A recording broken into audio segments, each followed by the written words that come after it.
My name is Kyle Paling, and I am the UI UX lead here at PreSonus, and I recorded the River City session for the Quinn Sternberg Quartet. This is a fantastic room. It's very malleable. We have lots of gobos and ways to treat things differently.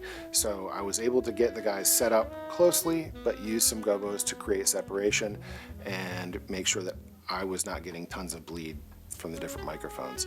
That's usually a really big challenge to set up a group using acoustic instruments tightly and try to get separation. A lot of that comes from mic positioning too. So I mentioned before that I have to spend a lot of time making sure that the setup's right, even thinking about what mics am I going to use.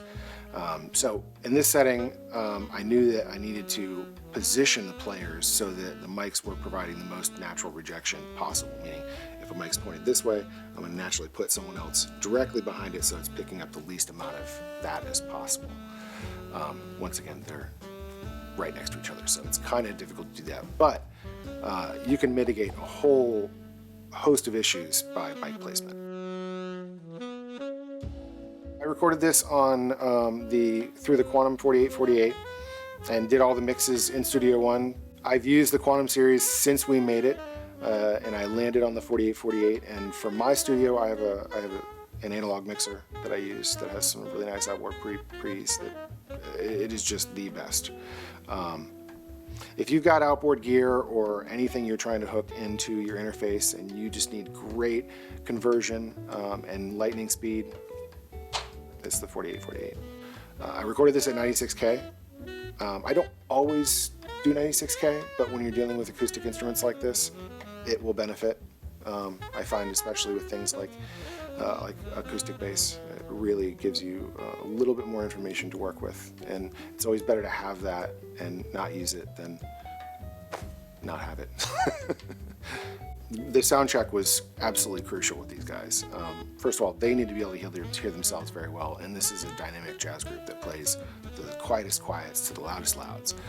Making sure that you're leaving yourself headroom is crucial, and I was able to do that. It was a little bit tight on the guitar, but thankfully I didn't get any clipping or noise or anything, so it was good. Mixing this session, I primarily used the Fat Channel plugin with the add-ons, and I used some of the stock plugins like the Pro EQ and the Tri-Comp, and I think the Spectrum Analyzer as well at the end to kind of make sure that I was getting everything right.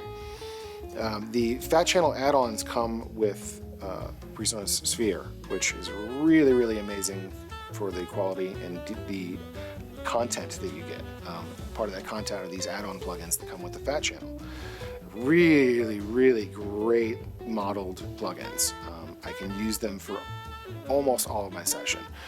There were a couple of other examples that I used. I used the RC500 plugin and the VT plugin as well. Really, really fantastic. They give you compressor and EQ in one stop, and such an amazing value that come with Sphere. You also can get scoring with Notion in Sphere.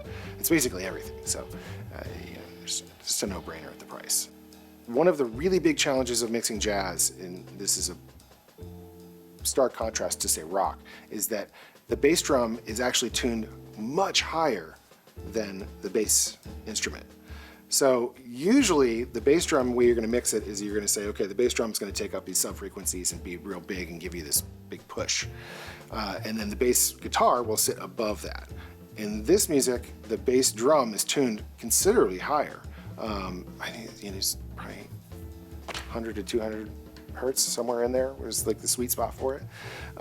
So it sings, it's part of the drum set, and the bass, the upright bass is very big. In other words, what you have to do is you have to find a way to mix these two things together, and it's the opposite of what you normally do. That being the case, I had to do some notching and things with the bass to make it really sit right, and I also staged some compression with the bass to make sure that I was squashing the frequencies that I needed to make sure that it didn't get muddy. The whole name of the game with dealing with low frequencies is to avoid the mud. And with an upright bass like this, you can really run into problems with that. A big thanks again to the Quinn Sternberg Quartet, and stay tuned for future River City sessions.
you.